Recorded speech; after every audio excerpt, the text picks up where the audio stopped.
O cálculo estequiométrico foi sempre o seu problema em todas as provas de vestibular? Não vai ser mais. Fique aí que agora nós vamos resolver esse problema definitivamente.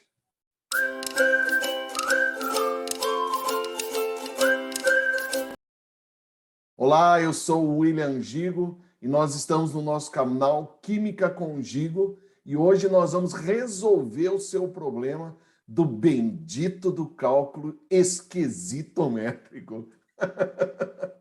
Vamos finalmente resolver esse tipo de problema. Presta atenção. Na verdade, o cálculo estequiométrico, ela é uma aplicação da teoria atômico-molecular. Lá em teoria atômico-molecular, o que você fazia? Você tinha dados de uma substância e as perguntas eram todas referentes a ela. Você não sabe teoria atômico-molecular? Então procura aí no nosso canal, com certeza nós temos um vídeo aí para poder te ajudar. Mas para nós aplicarmos o cálculo estequiométrico, nós passamos a fazer uma relação entre substâncias. Então, nesse caso, é fundamental que a sua equação esteja balanceada corretamente. Veja que especificamente essa equação que eu peguei da combustão do C8H18, do octano, nós vamos vir aqui e vamos fazer o balanceamento dessa equação, mas neste caso eu fiquei todos com coeficientes inteiros, justamente para que nós possamos fazer o raciocínio. Legal? Veja que a equação, o que ela está mostrando para você? Ela está mostrando que para 2 mols de C8H18 são necessários 25 mols de O2 para produzir 16 mols de CO2 mais 18 mols de água. Então, na verdade, a equação química, ela está estabelecendo para você uma proporção entre eles. Essa proporção, normalmente nos exercícios, está relacionado a número de mols. Então, 2 mols para 25 mols, para 16 mols, para 18 mols. Escuta o para, neném. Escuta o para. O que quer dizer? Significa que elas são proporcionais. Então, quer dizer que nós podemos relacionar quem eu quiser na nossa equaçãozinha. Pode ser o C8H18 com O2, pode ser o O2 com CO2, pode ser o CO2 com H2O, pode ser o H2O com O2, quem eu quiser. Todos os números são proporcionais. Então, quer dizer que eu tenho 2 para 25, para 16, para 18, mas e se eu tiver 4? Eu tenho 50 desse, então é 25 vezes 2. Eu tenho 32 desse, é 16 vezes 2. Eu tenho 36 desse, eu tenho 18 vezes 2. Porque de 2 para 4 você dobrou. Os números são todos proporcionais. Qual é a dificuldade que o aluno tem? Primeiro, que muitas vezes as questões têm um texto enorme contando a história toda da química, até chegar precisamente no que precisa, né? E aí o aluno fica lendo aquilo tudo, como acaba na hora do nervoso se perdendo no meio de todas aquelas informações e acaba não curtindo nada do que estava fazendo, mas você está curtindo aí, né? Já colocou o joinha aí para nós, já se inscreveu no nosso canal e já apertou o sininho. Foi ou não foi? Você já conseguiu aí receber todos os nossos vídeos a respeito da nossa bendita da nossa química. Legal? Bom, a dificuldade do aluno é colher os dados da equação. Então, toda vez que ele vai montar a regrinha de 3, ele precisa se atentar ao seguinte detalhe. Vamos pegar um exemplo para ficar mais claro. Na reação a seguir, se 6 mols de octano, C8H18, sofrerem combustão completa com excesso de gás oxigênio, quantos mols de O2 serão consumidos? Veja, nós demos os dados de uma substância e estamos perguntando algo sobre outra. Não precisa ser na mesma unidade, viu, Nenê? Ela pode ser em unidades diferentes. Eu posso te dar dados a respeito de uma substância e perguntar o da outra substância numa outra unidade. Então, quer dizer que nós podemos estabelecer relação de mol com mol, mol com grama, mol com molécula, grama com molécula, grama com volume. Então, quer dizer que nós podemos ter várias situações possíveis. O grande detalhe na hora de montar a bendita das regras de 3 é que na linha de baixo você deve colocar dado do problema e pergunta do problema exatamente embaixo das substâncias. Porque a dificuldade do aluno é o que joga na linha de cima. Legal? Então, qual é o dado do problema? 6 mols de octano. Então, embaixo do octano, eu vou pôr 6 mols. Qual é a pergunta do problema? Quantos mols de O2 vão ser produzidos? Então, embaixo do O2, X mols. Legal? Dado do problema, pergunta do problema, exatamente embaixo das substâncias. Certo?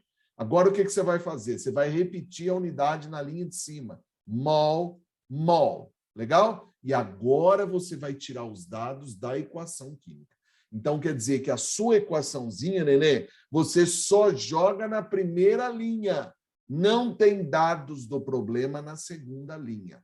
Tá bom? Na primeira linha, quantos mols de C8H18 eu tenho? 2 mols.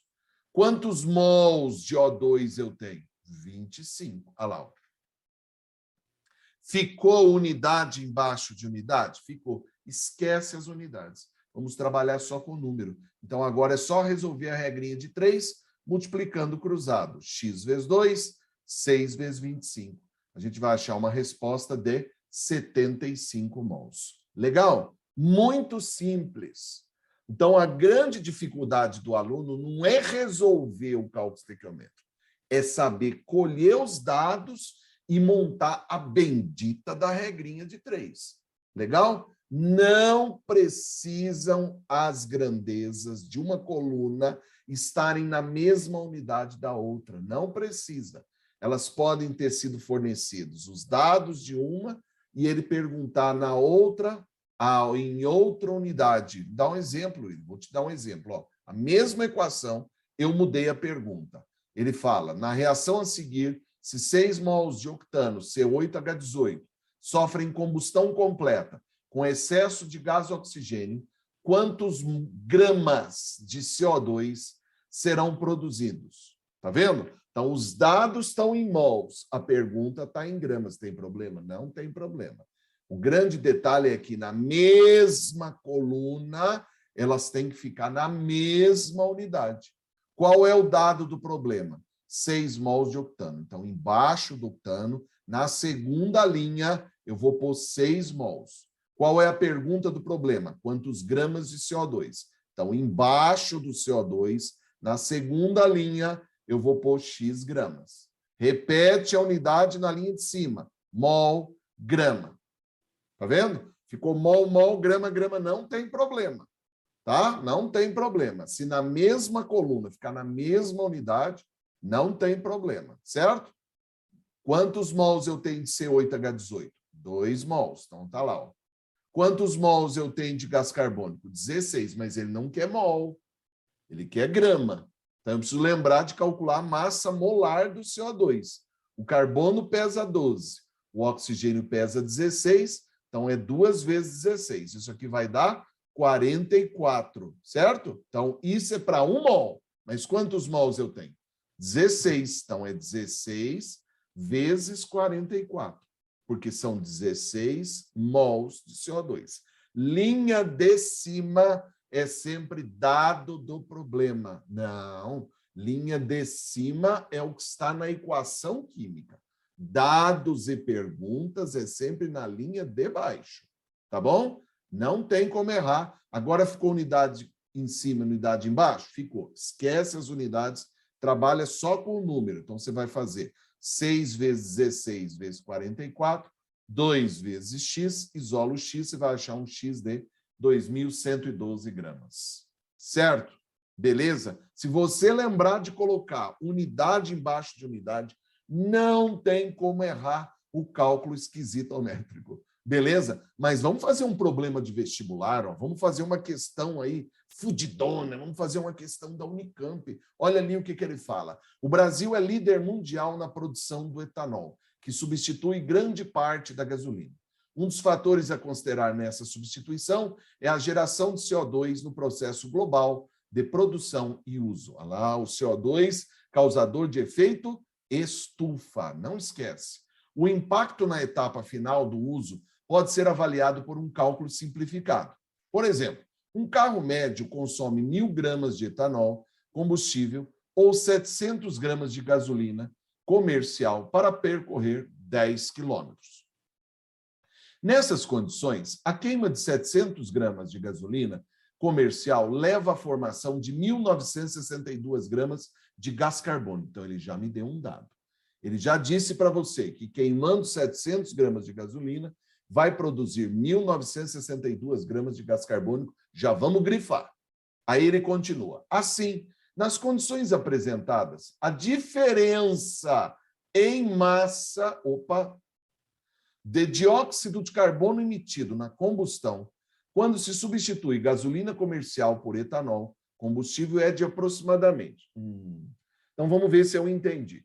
Quer dizer que ele quer saber de você, queimando gasolina e queimando CO2, qual é a diferença na quantidade de CO2 produzido. É isso que ele quer saber no nosso problema.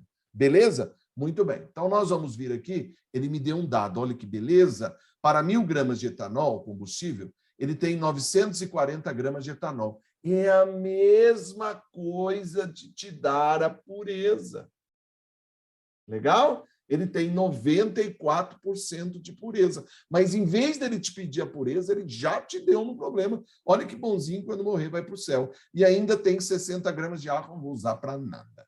Aí ele deu as massas molares já pronta do etanol e do gás carbônico. Ele quer saber qual é a diferença entre eles e qual é a relação estequiométrica entre o etanol e o O2. Então, tem que balancear a minha equaçãozinha.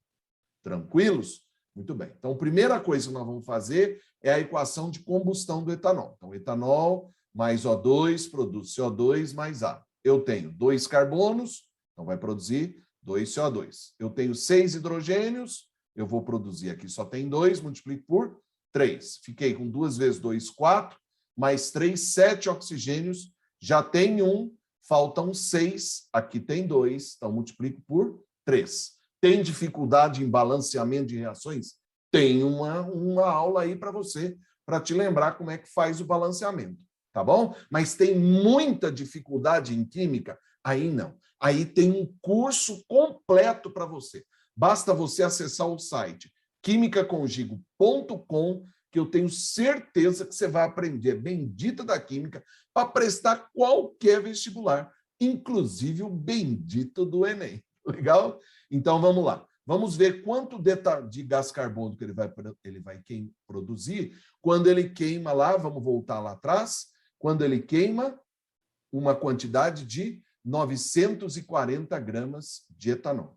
Tá bom? Então, vamos lá, já estamos no balanceamento. Vamos montar a regrinha de 3. Qual é o dado do problema? 940 gramas do etanol, sempre embaixo da substância. O que eu estou precisando? Massa de gás carbônico produzido. Então, aqui, X gramas. Legal? Repete a unidade na linha de cima. Grama, grama. E agora vamos completar com o que tem na equação. 1 mol de etanol, ele já disse para nós que é 46 gramas. 1 mol de gás carbônico, ele já falou para nós que é 44 gramas, mas são 2 mols, nenê. Então, é 2 vezes 44 gramas. Beleza? Tá unidade embaixo de unidade? Tá. Então, agora é só resolver a regrinha de 3. Você vai achar uma massa de 1.798,26 gramas. Eu dei aí, coloquei mais um pouquinho de casa depois da vírgula. Talvez nem seja necessário, porque os números lá são todos números inteiros. Certo? Beleza? Acabou o problema? De jeito nenhum. Bom, Primeiro detalhe, você já sabe que a proporção entre o etanol e o O2 é de 1:3. Isso aí a gente já resolveu. Mas não foi isso que ele perguntou. Ele perguntou a diferença de massa produzida de gás carbônico pela queima da gasolina e pela queima do etanol. Eu tenho que calcular essa diferença, tá? Então, para 700 gramas de gasolina, ele falou para nós que produz 1.962 gramas de gás carbônico. Então, a gente tinha lá, para o etanol, 1.798, o da gasolina, 1.962, isso vai dar uma diferença entre eles de 163,74. Você não colocou o sinal negativo, William, porque ele só quer o valor, ele só quer o módulo, ele quer saber a diferença entre eles, tá bom? Ele não quer saber quem é maior, quem é menor, beleza? Então, 163,74 vai dar aproximadamente aí o 164, que é o que tem como resposta lá na letra C. Legal? Ficou claro para você? Viu como o cálculo estequiométrico? Precisa saber ler o exercício, colher os dados para conseguir montar a regrinha de 3. Como é que eu fico bom nisso, William? Fazendo exercício, neném. Quanto mais exercício você fizer, mais fácil isso vai se tornando. Mas precisa treinar, porque cada problema ele viaja um pouco na maionese. Então eu preciso saber exatamente o que ele está querendo no problema para eu conseguir montar a bendita da regrinha de 3 do cálculo estequiométrico. Legal? Beleza? Curtiu? Colocou o joinha aí para nós? Então fiquem todos com Deus. Um grande abraço. Até a nossa próxima.